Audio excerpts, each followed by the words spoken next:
Esta es la segunda semana en una serie de 6 semanas en las cuales vamos a hablar de lo que son llevar cuentas claras. Básicamente queremos que como cristianos podamos ser liberados de la presión mediática, sobre todo, que bulle en este momento de nuestra sociedad. Hace solo unas semanas, el gobierno ha dado factibilidad a los jubilados, ¿verdad? Para que recojan todo el dinero ahorrado en la vida. Y realmente es aterrador cómo todos los que quieren captar esos dineros ofrecen el oro y el moro, ¿verdad? Para lograr que la gente invierta, gaste, aún lo que después le va a hacer falta. Necesitamos con desesperación los lineamientos que nos da la palabra de Dios para que nuestra economía no tambalee. Amén, hermanos. Por eso esta serie busca hacernos realmente discípulos de Jesús.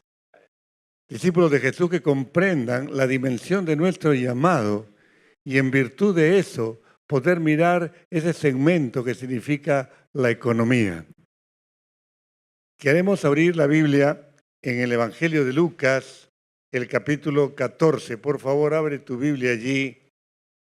Queríamos animarles a llevar los apuntes que puedas lograr de este mensaje. Y abramos ahora nuestras Biblias en Lucas 14. Realmente el evangelista Lucas presenta un cuadro dramático aquí. Dramático por el significado de lo que sucede ese día. Porque la Escritura, si tú lees el verso 25 de Lucas 14, verás que el Señor gira el rostro, mira mi rostro, gira el rostro hacia atrás y se da cuenta lo que dice ese verso 25. Grandes multitudes iban con él y él, volviéndose, les dijo. Jesús, es importantísimo esto porque es como una película que vas al cine. Si tú te olvidas de esto, vas a perder noción de lo que se está predicando hoy día. Porque el título es Planificando mi economía, ¿verdad? Pero si tú ves los 3 puntos que tiene este mensaje, te está hablando de un sacrificio de amor. Entonces aquí hay algo que pareciera ser discordante, pareciera ser que no concuerda. Jesús gira el rostro, dice el verso 25, y ahí están las grandes multitudes siguiéndole. ¿Qué está buscando Jesús cuando mira esas multitudes? ¿Alguna vez te has puesto a pensar esto? Porque Jesús nada hace que no tenga propósito. Él se da cuenta qué tipo de gente están dando con él. ¿Por qué? Porque esa gente, esa gran cantidad de gente, le está siguiendo entusiasmada. Es lo que los teólogos le llaman el año de la popularidad de Jesús. Y ahí están las multitudes con él. Pero Jesús está buscando controlar el irreflexivo entusiasmo de las multitudes. Y ahí está la clave de este mensaje. Él busca controlar ese entusiasmo irreflexivo que no mide costos. ¿Me sigues? No mide costos. Simplemente ese carpintero de Nazaret está haciendo cosas espectaculares, está haciendo milagros, está sanando enfermos, está resucitando muertos. Y la gente quiere estar con él. Jesús sabe lo que está pasando, que esa gente le sigue con entusiasmo solo por el hecho de seguirle, pero no conoce el costo de seguirle. ¿Me sigues? Y Y esto es lo que nosotros queremos en este momento meditar, porque este concepto de costo para vivir es tan popular en la mediática, ¿verdad? Ahí vemos a los técnicos, a los políticos decir el costo de vida, cómo ha subido el costo de vida. Pero no te hablo de ese costo de vida, te hablo del otro costo de vida. Cuando la vida la puedes poner con una gigantesca V, que significa vida eterna. ¿Correcto? Eso tiene su costo. Y te aseguro, querido hermano, que si tú prestas atención y trabajas junto conmigo la palabra, te vas a dar cuenta, a lo mejor al final de este mensaje, que tú vienes fracasando como cristiano y que tienes que hacer un viraje dramático en tu experiencia con el Señor, porque a lo más llegas a ser un creyente, pero no un discípulo de Jesús. Tú te vas a dar cuenta que cuando Jesús comienza a hablar a esa multitud, le va a presentar lo que decimos como propuesta, un triple sacrificio de amor. Un triple sacrificio de amor para planificar mi economía. Es vital que tú entiendas esto. Y con el correr de los minutos, tú te vas a dar cuenta que el ser humano no puede separarse en dos, en tres. Sería pues eso esquizofrenia, ¿verdad? Somos conscientes nosotros de lo que somos. Y todo lo que recibimos del mundo exterior tiene que ser tamizado, pulido a través de esa experiencia de vida. ¿No te parece? Si tú eres varón, si tú eres mujer, no tienes necesariamente a cada instante de pensar, por si acaso, tengo que pensar como hombre o tengo que pensar como mujer, ¿verdad? Simplemente lo eres.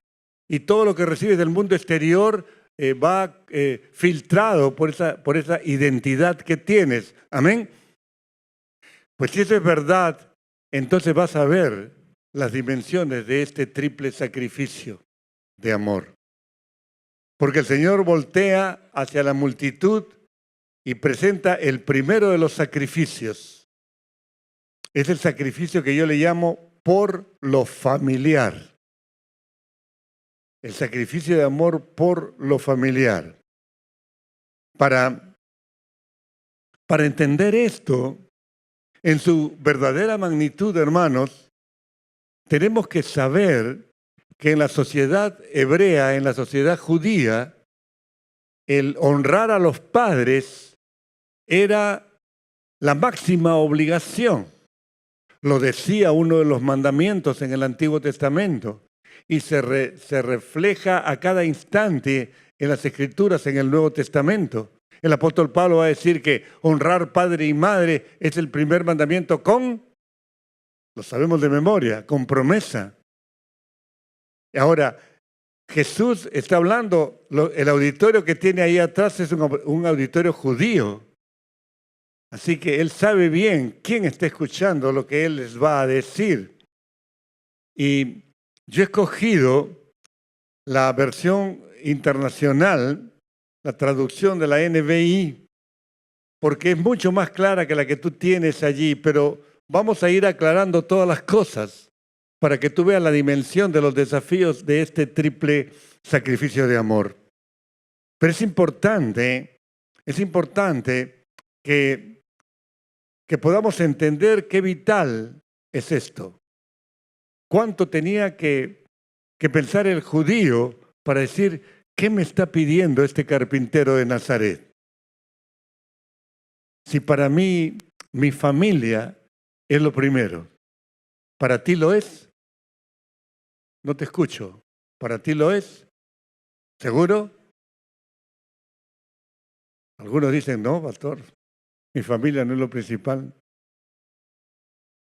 Aquí hay una forma de pensar que tiene que ser puesta delante de tu vida para que tú digas, bueno, a fin de cuentas, ¿qué es mi familia para mí? Leamos el verso 25, donde Jesús se voltea hacia la multitud y le dice, si alguno viene a mí, y mira cómo traduce lo que tu Biblia allí traduce como aborrecimiento u odio.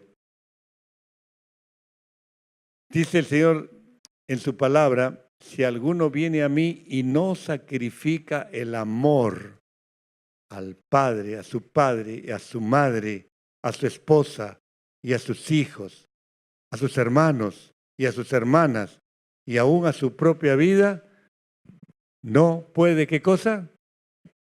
No puede ser mi discípulo. Aquí tenemos a Jesús en una posición que parece rara, parece contradecir las Escrituras, ¿verdad? Porque aquí está descalificando a aquel que se atreva a mover las prioridades. Pero Jesús es dramáticamente radical. El que, como dice tu Biblia, no aborrece padre y madre, entonces no es digno de mí. No es digno, está descalificado. Ahora, sabemos que esto es una hipérbole y lo podemos demostrar leyendo Mateo capítulo 10. Busca en tu Biblia el primero de los evangelios y encontrarás en el verso 37 lo que dice el evangelista. El que ama a padre o madre más que a mí, no es digno de mí. El que ama a hijo o hija más que a mí, no es digno de mí. Ahora imagínate esta palabra en Mateo con ese choque con la mentalidad judía, con la mentalidad hebrea, la mentalidad local. El Señor está poniendo como quien dice una valla alta. ¿Tú quieres ser verdaderamente mi discípulo? Una cosa es ser creyente en Cristo, otra cosa es ser discípulo de Jesús. Son cosas distintas. Aquí está diciendo que si no ponemos una distancia, porque eso es lo que, leyendo estos dos versículos que he leído, lo que está queriendo decir el Señor es que la prioridad del amor a Jesús tiene que ser inmensamente superior al amor que le tenemos a lo familiar. ¿Está claro? Que tú amas a tu familia con locura, bien haces. Claro que sí. ¿Que estarías dispuesto a dar la vida por tu familia? Claro que está bien. Pero cuando piensas en Jesús, tu amor tiene que ser mucho, mucho, mucho más alto que ese amor. Y allí comienzan a barajarse sentimientos encontrados en nuestro corazón, ¿verdad? ¿Por qué? Porque cuando yo leo primero Lucas 14 y después Mateo 10, 37, entonces digo, esto cambia absolutamente el sentido de este pasaje, porque el Señor está poniendo una valla alta. Yo amo a mi familia, yo no quisiera que mi familia muriera. Cuando yo planifico mi vida, escúchame bien, no olvido de poner dos versos juntos. Porque estos dos versos juntos que te voy a leer ahora significan la creación en tu ser mental, emocional y espiritual, en tu ser entero, en tu identidad como persona, lo que significa el amor de Dios en ti. ¿Qué nos dice Romanos 5:5? Leyendo la versión internacional traduce así: y esta esperanza no nos defrauda porque Dios ha derramado su amor en nuestro corazón por el Espíritu Santo que nos ha dado. Es decir, aquí Pablo está diciendo a los romanos que uno tiene esperanza que no defrauda y nos da una razón. ¿Por qué el cristiano tiene esperanza? ¿Por qué el cristiano se sabe salvo? No dice quizás sea salvo, no dice espero ser salvo, no, soy salvo. ¿Por qué? Porque hay esperanza. Una esperanza que el Señor ha firmado con sangre en la cruz del Calvario. ¿Está claro?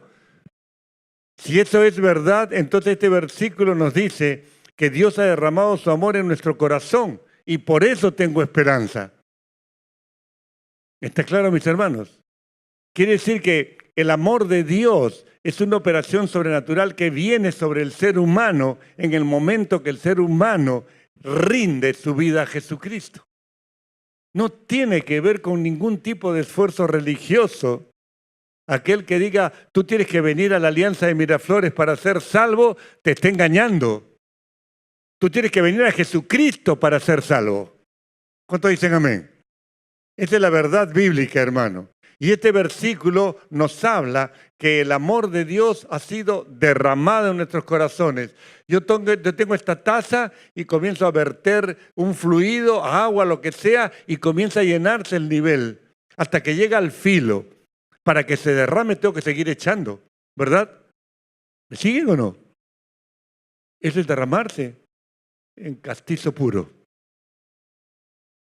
Y eso ocurrió el día que tú te convertiste.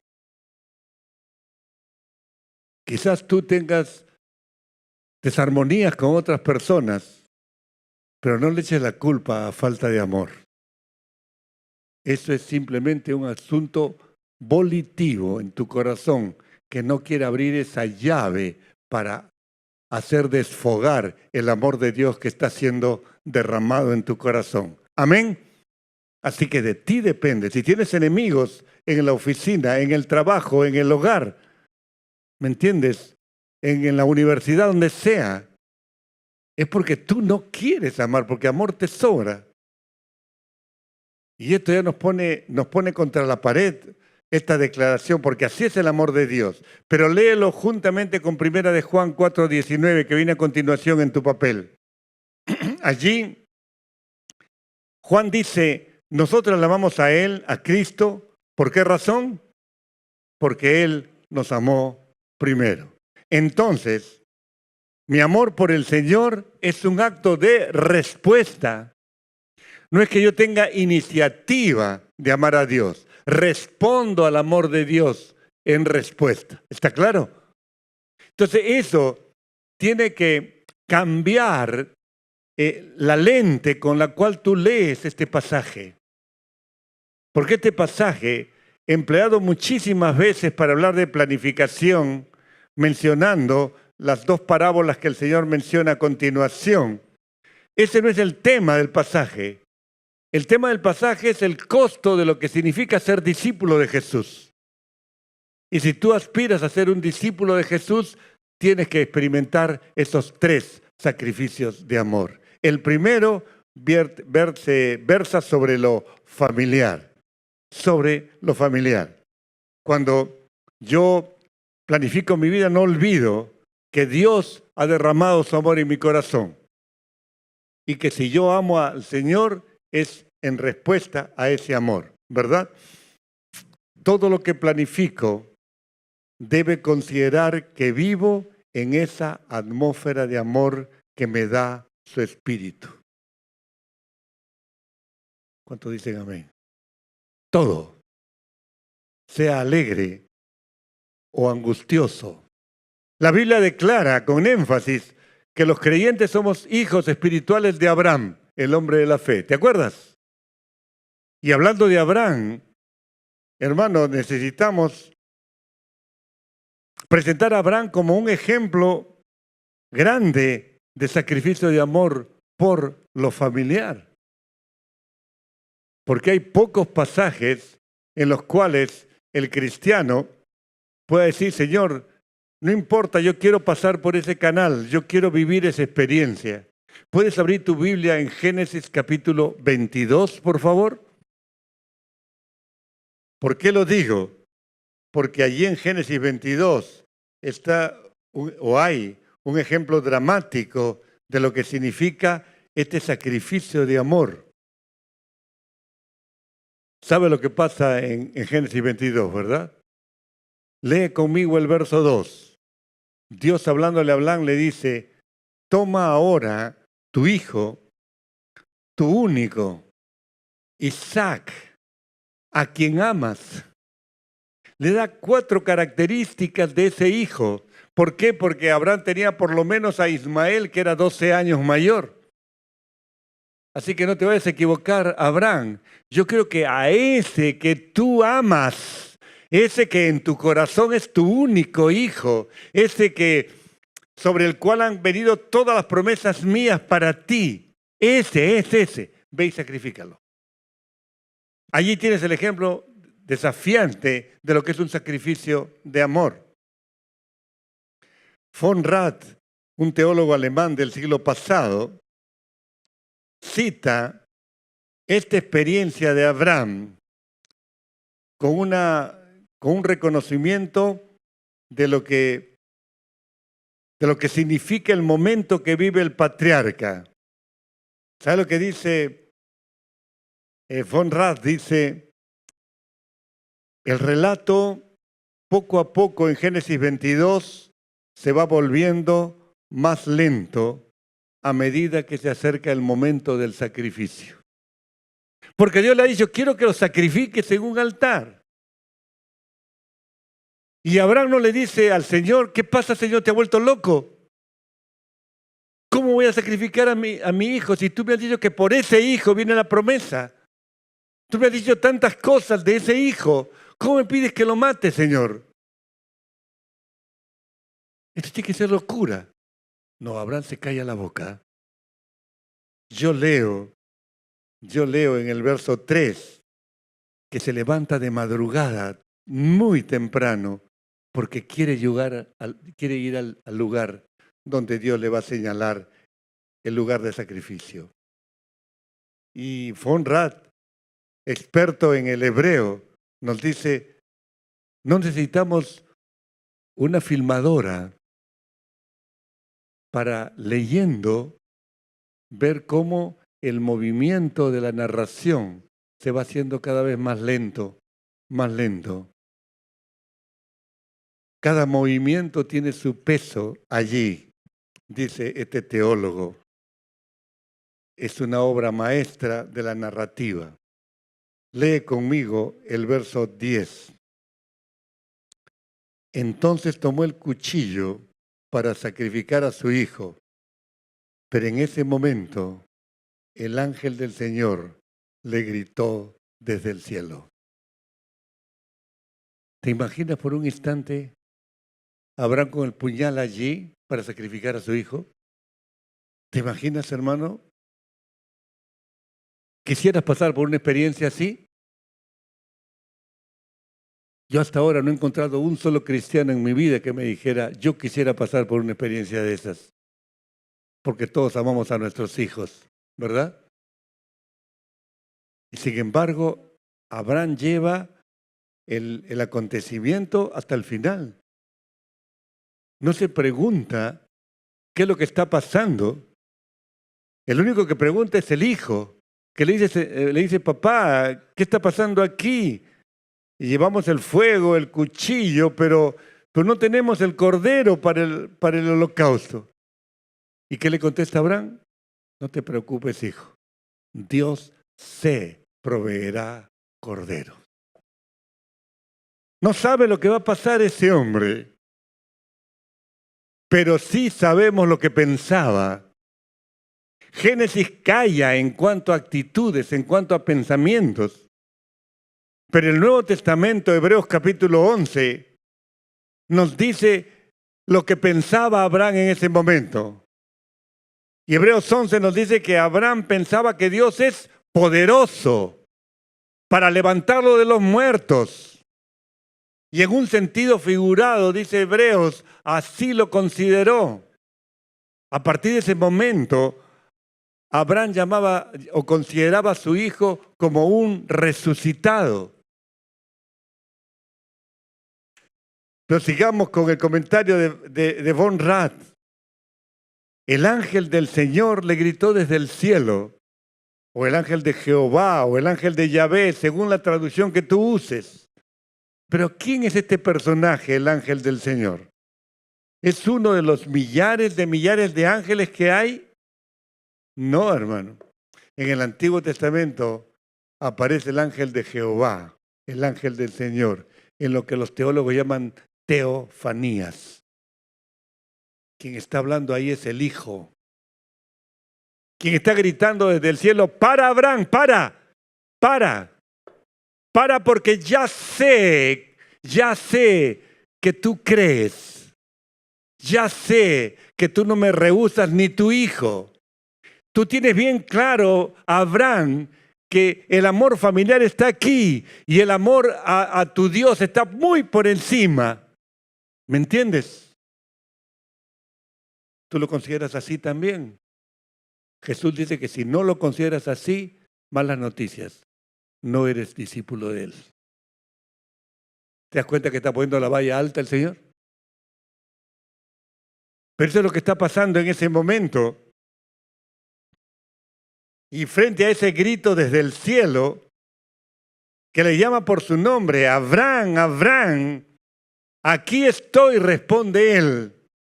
Y le dice, no pongas tu mano sobre el muchacho ni le hagas ningún daño, le dijo el ángel. Ahora sé que temes a Dios, porque ni siquiera te has negado a darme tu único hijo.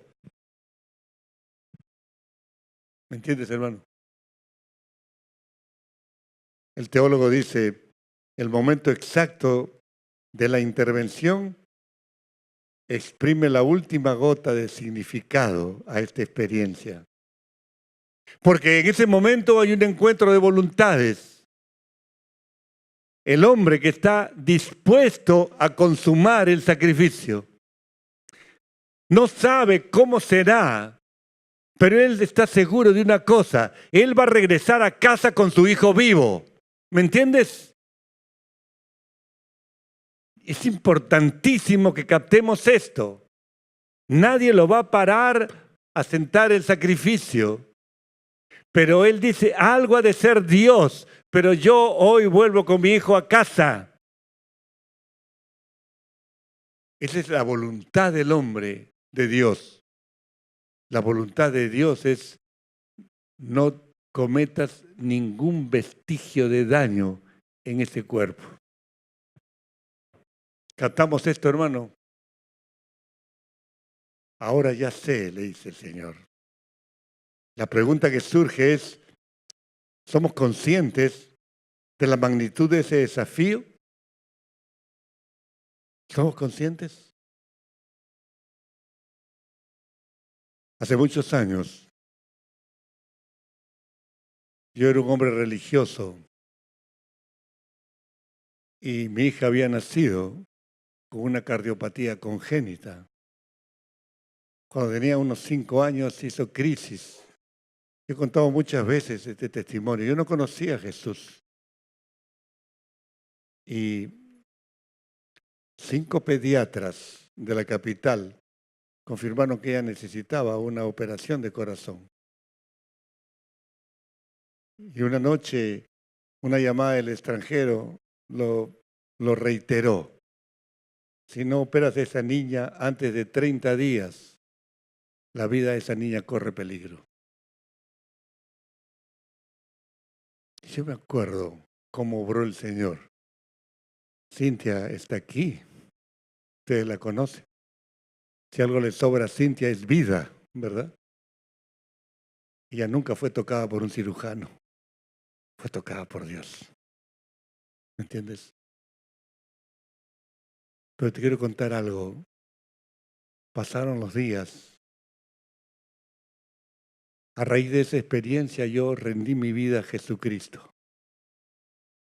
Y una noche yo estaba en mi cama y muy claramente Jesús me cuestionó y me dijo, ¿y si yo hubiera decidido llevar a la niña a mi presencia, seguirías conmigo?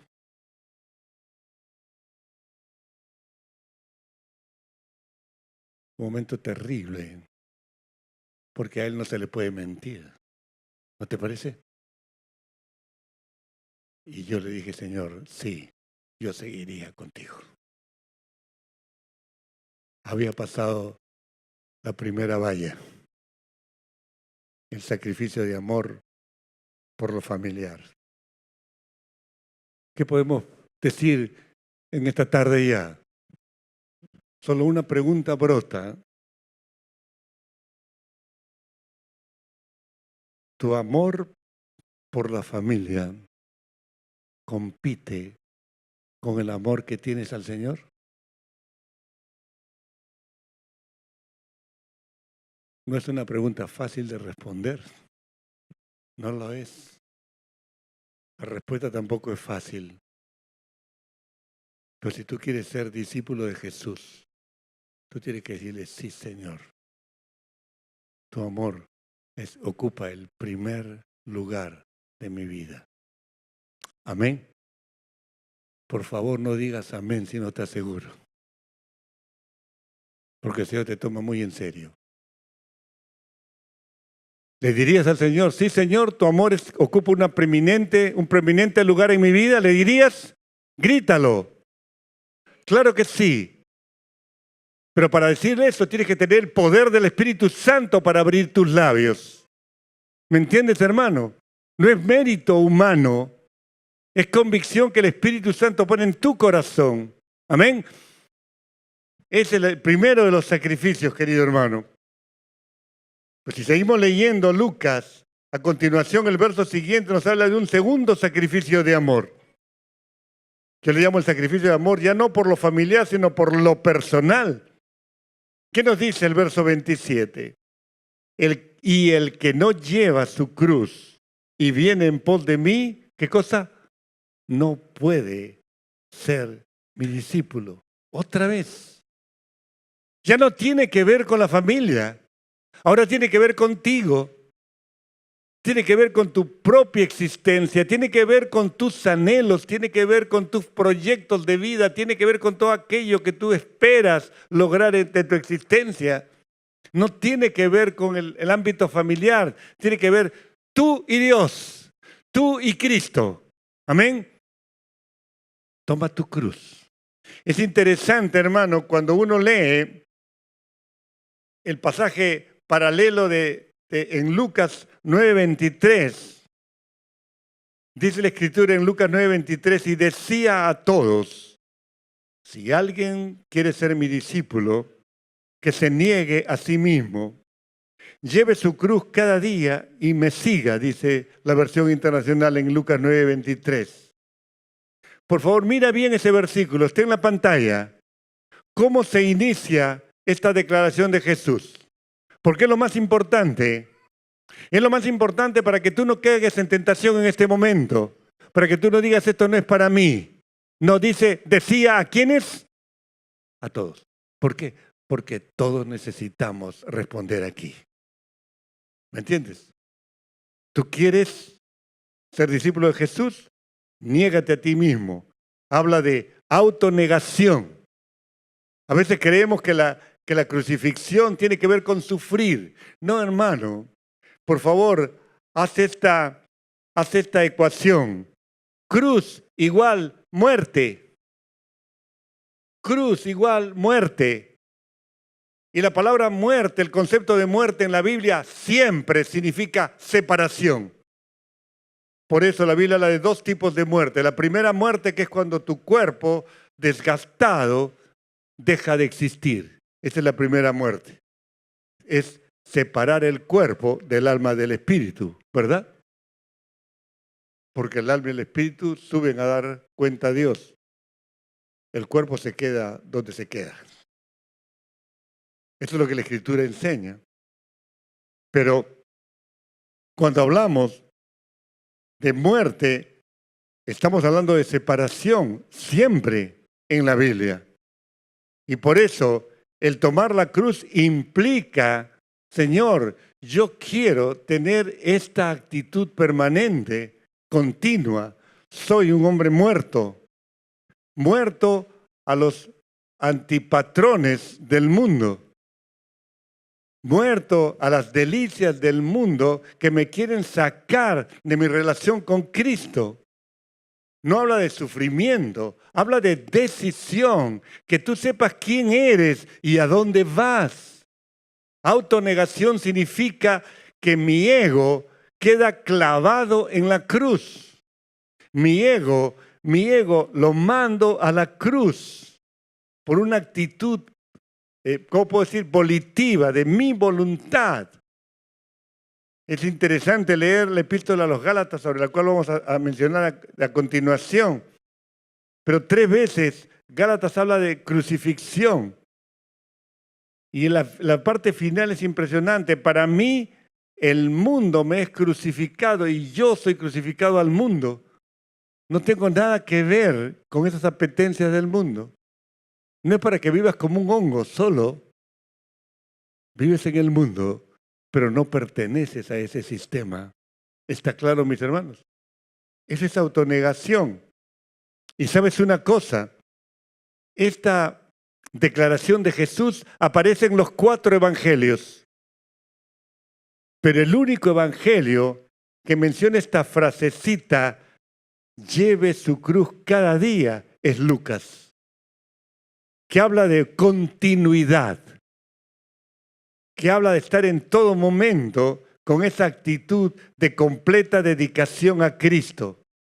Y en tercer lugar, que es una obediencia voluntaria como una tarea diaria. Esto es tan importante para nosotros, ¿sabes por qué? Porque aquí Satanás se cruza en el camino humano. Si tú escrutas un poquito la experiencia de Job, allí lo podrás ver con claridad. El hombre defiende con toda su vida. El hombre la defiende porque sabe que la vida es el bien supremo aquí, cuando no conoces a Él. Cuando tú conoces a Cristo y eres discípulo de Jesús, el bien supremo no es esta vida, el bien supremo es la vida eterna. Porque el que puede quitarte la vida del cuerpo no puede hacer más nada. Amén. Si tú lees la experiencia de Job, verás que Job es atacado por Satanás en 2 ocasiones. Te voy a relatar la segunda, porque en el primer ataque, Job pierde 10 hijos. Sus 10 hijos mueren juntos. Se cae el techo de la casa donde estaban, se desploma la casa y en ese día mueren sus 10 hijos. No 1, sino 10. ¿Te imaginas el dolor de Job? Y en ese mismo día queda quebrado económicamente porque Satanás le acaba todos sus bienes, todos sus embrios, todos sus animales mueren en una sociedad agropecuaria como era la hebrea. El hombre queda en la calle y sin hijos. ¿Y cuál fue la reacción de Job? El Señor dio, el Señor quitó. ¿Qué más? Bendito sea el nombre del Señor. Yo siempre pienso en esta actitud de Job. Porque ahí parece terminar la historia de Job, pero no. Satanás otra vez aparece en escena. Y Dios le dice, ¿has considerado a mi siervo Job? Tú me incitaste para que yo quitara ese cerco protector, pero no lo has podido derrotar. Y la respuesta de Satanás está puesta ahí en tu papel. Job, capítulo 2, versos 4 y 5. Una cosa por otra, replicó Satanás. Con tal de salvar la vida, el hombre da todo lo que tiene, pero extiende la mano y hiérelo a ver si no te maldice en tu propia cara. Mira la insolencia de Satanás con Dios. Es fácil estar con Dios cuando Dios te protege de todo mal, pero a ver, tócalo a Él. El Señor le da permiso a Satanás para tocar el cuerpo de Job, pero no puede matarlo. Y así continúa el libro. El adversario recuerda, no ataca autónomamente, él tiene que pedir permiso, pero 2 veces perdió con Job. Pero a lo largo de los siglos tenemos que reconocer que muchas veces ha derrotado y derrotado hombres, porque el hombre por su vida da cualquier cosa. Y esto nos lleva a nosotros a pensar en ejemplos patéticos, como por ejemplo la iglesia de Éfeso. ¿Quieres buscar en tu Biblia el último libro, Apocalipsis capítulo 2? Allí está el mensaje que da el Cristo resucitado a esta iglesia afincada en la costa egea de lo que es hoy día Turquía. Éfeso. Desde el verso 4, el Señor resucitado le dice a esta iglesia: pero tengo contra ti que has dejado tu primer amor. Esta era la acusación del Señor resucitado a esta iglesia, una iglesia preciosa, una iglesia que tenía buena doctrina como esta, una iglesia que trabajaba en el evangelismo y las misiones como esta, una iglesia que no permitía la falsa doctrina como esta. Es una preciosa iglesia. Pero perdió en el camino el primer amor. Y claro, la mente humana, focalizada en las emociones y no en la voluntad, inmediatamente que escucha primer amor, comienza a pensar en el amor de quinceañero, ¿verdad? Ese amor lleno de ilusión que de alguna manera todos experimentamos cuando pasamos por esa edad, ¿verdad? Pero ahí no está hablando de ese tipo de amor. ¿Sabe lo que significa primer amor allí? En Apocalipsis 2:4 significa primero en preeminencia. Primer lugar de tus amores tiene que ser Dios, en perfecta armonía con el primer punto. Tiene que estar muy por encima de la familia y muy por encima del amor que te tienes a ti mismo. Eso es lo que está queriendo decir. Y en el verso 5 de Apocalipsis 2, el Señor Jesús le dice a esta iglesia: recuerda por tanto de dónde has caído y arrepiéntete y haz las primeras obras, es decir, vuelve a tu primer amor. ¿Te das cuenta? Vuelve a ese primer amor para que en verdad seas un discípulo de Jesús. El primer amor debe ser el primero. Y eso implica que todos los días yo tomo mi cruz y le sigo. Por favor, no se trata de hacer como hacen los peregrinos aquí en el país, ¿no? Que en Semana Santa se hacen hasta crucificar, ¿verdad? No, no se trata de eso. Se trata de una actitud aquí en la mente, en el corazón, donde tú te declaras muerto, crucificado. Pablo decía: con Cristo estoy juntamente, ¿qué cosa? Eso no pueden ser palabras solamente, son realidades espirituales. Ya no vivo yo, dice Pablo, mas vive Cristo en mí. Eso es. ¿Qué cosa es la vida de un discípulo? La vida de un discípulo no es otra cosa, si quieres definirlo. La vida de un discípulo de Jesús es la vida de Jesús en el cuerpo mortal del discípulo. Eso es. Que tú puedas decir: no vivo yo, sino vive Cristo en mí. Eso es lo que significa. La vida de Jesús, Jesús viviendo en tu cuerpo de carne. ¿Te imaginas el nivel de experiencias que nos implica esto? Y si esto, como dice Lucas, tiene que ser una actitud diaria porque cada día debo llevar mi cruz, entonces surge la pregunta: ¿estoy viviendo realmente esta experiencia cada día?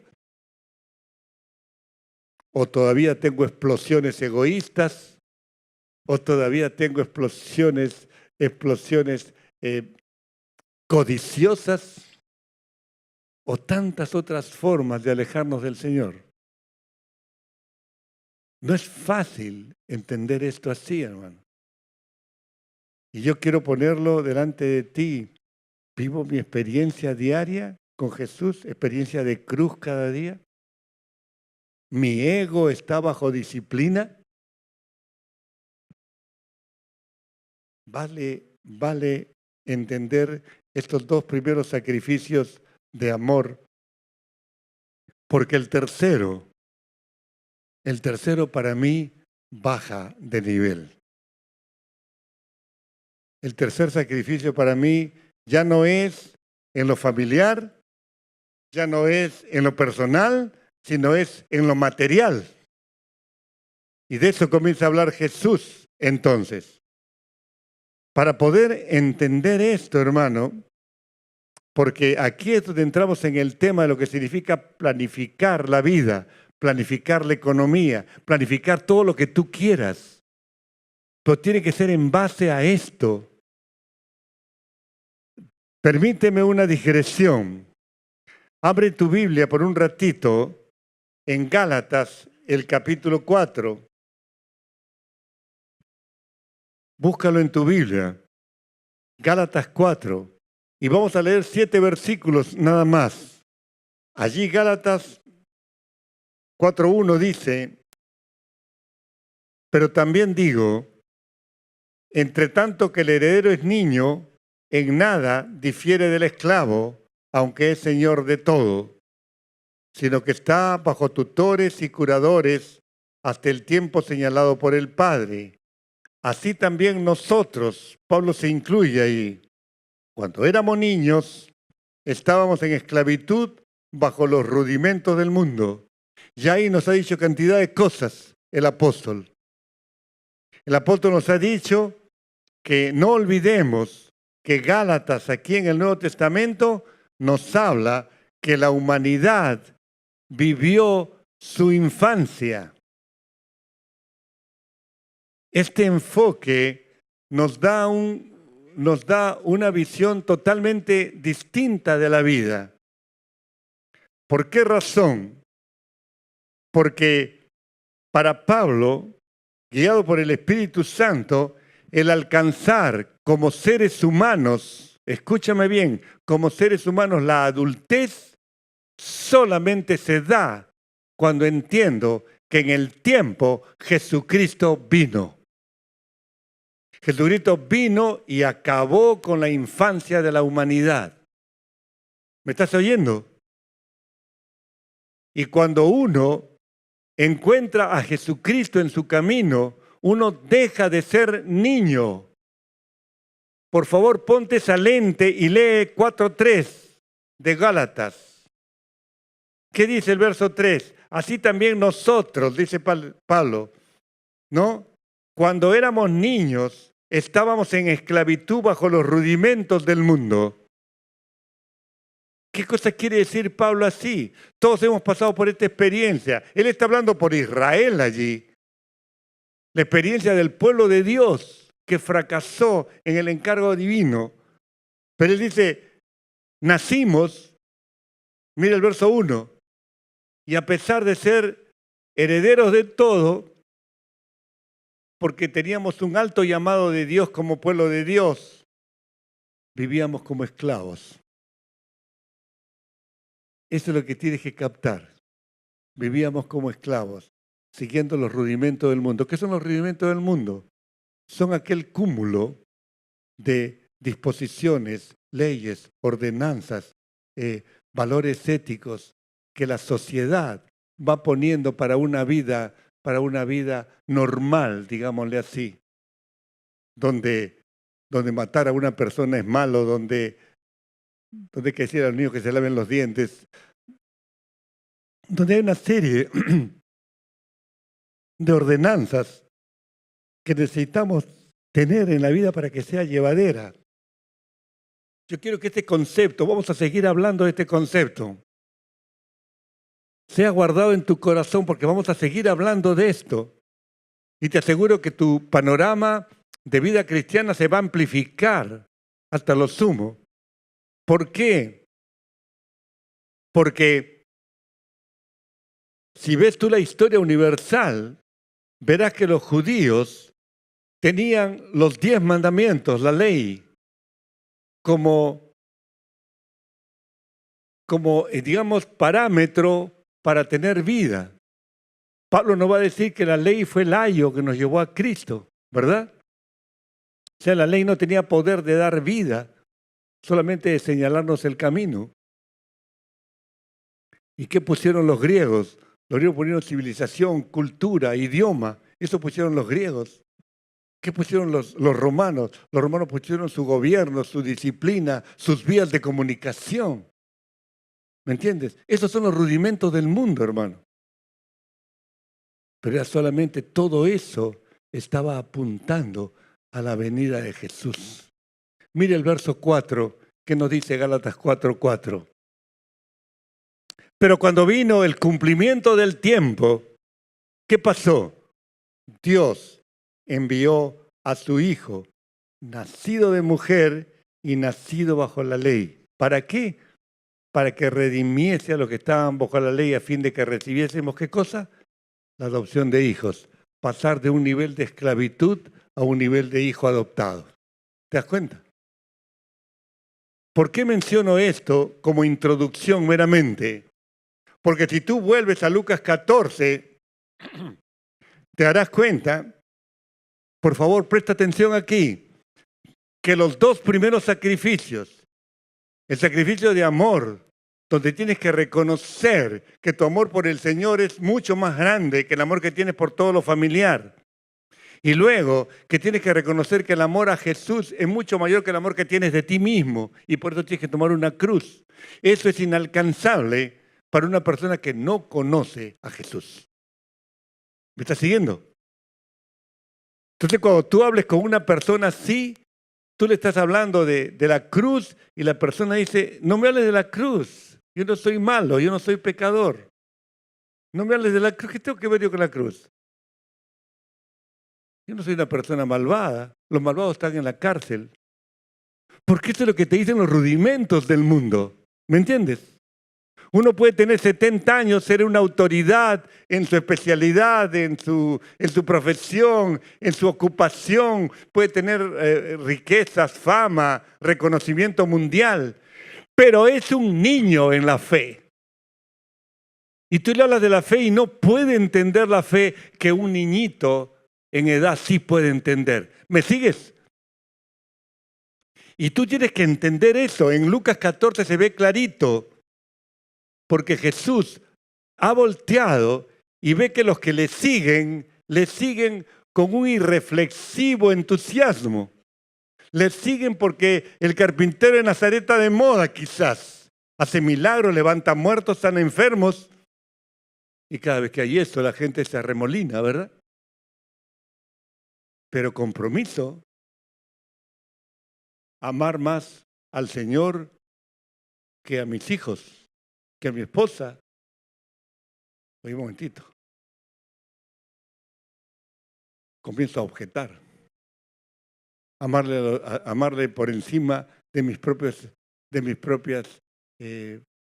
planes de vida, de mis propios planes de vida, de mis ilusiones, de mi deseo de realizarme como persona. Entonces, ¿para qué Dios me ha dado la vida si me la quiere quitar? No lo puede entender. ¿Qué hace Jesús? Jesús baja de nivel. Mira por favor los versos 28 en adelante. Y ahí te vas a dar cuenta. Le pone 2 parábolas el Señor, una tras de la otra. No son exactamente iguales, son parecidas. Pero las 2 apuntan a lo mismo. A que entiendas que ellos son infantes. Ellos están viviendo en infancia porque no conocen al Jesús que ha venido. Lucas, el verso 28, nos habla en primer lugar de un constructor irreflexivo. Mira que estamos hablando de esto. Ese hombre quiere construir. Dice el verso 28, en palabras de Jesús, porque ¿quién de vosotros, queriendo edificar una torre, no se sienta primero y calcula los gastos a ver si tiene lo que necesita para acabarla? Mire ese concepto. ¿Quién de vosotros dice, quiero construir una torre? Bueno, hay que hacer planos, hay que hacer hay que hacer presupuestos, hay que calcular si tienes dinero para construir, ¿verdad? Todo el auditorio, esa multitud tendría que decirle, sí, claro, sería una insensatez, sería irreflexivo realmente intentar hacer una construcción sin tener los fondos, sin haber planeado eso. ¿Te das cuenta? La infancia espiritual no quita la posibilidad de un raciocinio maduro, pero no entra en el raciocinio espiritual. ¿Te das cuenta? La palabra clave en ambos casos, míralo con el rey razonable al revés, los versos 31 y 32. ¿O qué rey al marchar de la guerra contra otro rey, otra vez, no se sienta primero y considera? ¿Considera qué? Si puede hacer frente con 10.000 al que viene contra él con 20.000. ¿Te das cuenta? En un caso tiene que hacer cálculos, en otro caso tiene que considerar, ¿vale la pena que yo me meta en una guerra con 10.000 soldados contra uno que viene con 20.000? ¿Vale la pena? Es digno de consideración. La Escritura nos plantea, el Señor plantea estas dos cosas. Y vale la pena que nosotros entendamos que la gente, esa multitud que está siguiendo a Jesús, lo sigue, pero no ha tomado en serio esto. El cristianismo auténtico no es un paseo. El cristianismo auténtico no es un lecho de rosas. ¿Por qué nos vamos a engañar? El cristianismo es difícil, ¿verdad que sí? No los escuché. No es fácil. El cristianismo es para valientes, hermano, no es para cobardes. El cristianismo tiene, como decimos, sus demandas, sus desafíos, pero también sus promesas. ¿Cuántos tienen un lugar en el cielo? Levanten la mano. Miren esa mayoría aplastante. Te pregunto, ¿has pagado por esa butaca en el cielo? ¿Has pagado? No, Jesús pagó. Jesús murió en la cruz por tus pecados. Así que tú lo recibiste de regalo. Y si tú estás aquí y no has podido decir tu mano en alto, yo soy un hombre, soy una mujer libre y soy un heredero del cielo, tú no puedes decir eso, es porque estás en la infancia espiritual. Tú necesitas reconocer que ya vino el Mesías de Dios y que ese Mesías subió a una cruz para pagar la cuenta de tus pecados. Si tú reconoces eso hoy día, entonces se hará el milagro y tú saldrás por esa puerta convertido en una nueva persona. Ese es el evangelio. ¿Para qué lo complicas? No se trata de golpearse el pecho. Golpearse me lo golpeo yo también. Y el peor de los criminales se lo puede golpear también. ¿Pero de qué vale? La Escritura nos plantea así las cosas. Pero ¿sabes una cosa? Lo más importante para terminar es que si tú lees las dos parábolas, sin embargo, tienen una sola aplicación. No importa que tengan una problemática distinta. No importa que en el caso de la construcción es algo voluntario. Nadie le puso una espada para que se pusiera a construir una torre. Él quería, él decidió, pero no planificó. ¿Me sigues? En el otro caso no, es una coyuntura. El hombre está en su reino, ¿verdad? Y viene un rey más poderoso que tiene un ejército el doblemente poderoso y tiene que tomar una decisión. Le sale al frente y enfrenta con 10.000 al que viene con 20.000 o se rinde y le dice hagamos una paz. Te das cuenta que no es lo mismo. Sin embargo, la solución sí es única y está en el verso 33. Léelo conmigo. Está en tu papel también. Jesús dice de la misma manera, es decir, tenemos la misma solución para las dos parábolas. Cualquiera de ustedes que no renuncie a todos sus ¿qué? ¿Te das cuenta? Está hablando ahora de lo material. Está hablando ahora de lo material. Y tiene razón Jesús de hablar así, porque la Biblia dice que Dios es dueño de todo. Él dice, mía es la tierra y su plenitud, el mundo y los que en él habitan. Él es dueño de todo. Tú y yo somos mayordomos solamente, somos administradores y tendremos que dar cuenta de esa administración. Así de sencillo, hermano. Entonces, imagínate este triple sacrificio de amor. Jesús exige una devoción total, pero es una lealtad, como dice al final Jesús, que proviene de una respuesta de amor. Todas mis posiciones, todas mis propiedades, todo el tiempo que tenga de vida aquí, todos los talentos que me ha dado Dios, todo lo pongo a disposición de Él. Este cuerpito que tanto cuido no es mío. La Biblia dice que Él es dueño de mi cuerpo. Y que si este cuerpo se desgasta y se muere, que no me preocupe porque Él me va a dar otro cuerpo. ¿Sabías tú eso? La Biblia no habla meramente de la salvación del alma. La Biblia habla de la redención del cuerpo. Y tú vas a recibir un cuerpo semejante al cuerpo que tenía Jesús. Jesús resucitado podía atravesar paredes, podía comer también. ¿Me entiendes? Este tipo de cuerpo te va a dar el Señor. ¿Cuántos creen eso? Esa es nuestra esperanza, hermano. Por eso, ¿cuál será tu respuesta hoy? ¿Quién va a controlar tu agenda de vida a partir de hoy? Son preguntas válidas que tenemos que hacer. Pero el que decide ser discípulo de Jesús, entonces verá cómo la esperanza se apropia de tu corazón. Cómo la paz interior llega a tu vida. Y ya no te remuerden tus pecados pasados. Ya no te decepcionas de las malas actitudes que has tenido antes. Porque el Señor pagó por esos pecados, por esos hierros. Los pagó en la cruz del Calvario. Su sangre derramada fue el pago.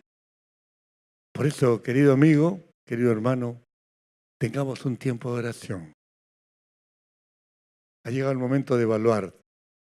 ¿Soy realmente un discípulo de Jesús? Quizás sí lo eres, pero no has alcanzado ese nivel. Eres una persona salvada porque un día le entregaste tu vida a Cristo. Pero frente a este mensaje te das cuenta que quizás ninguno de los sacrificios de amor lo has practicado. Pero tú quisieras practicarlo. Si es así, querido hermano o hermana, yo te pido que ahí en tu lugar te pongas en pie. Como quien le dice, Señor, yo necesito ayuda tuya. Necesito tu ayuda para vivir estas realidades espirituales. ¿Quiénes son los que quieren en este día pedir esa ayuda al Señor? Ponte en pie, allí donde estás. Nadie te va a preguntar nada, como de costumbre.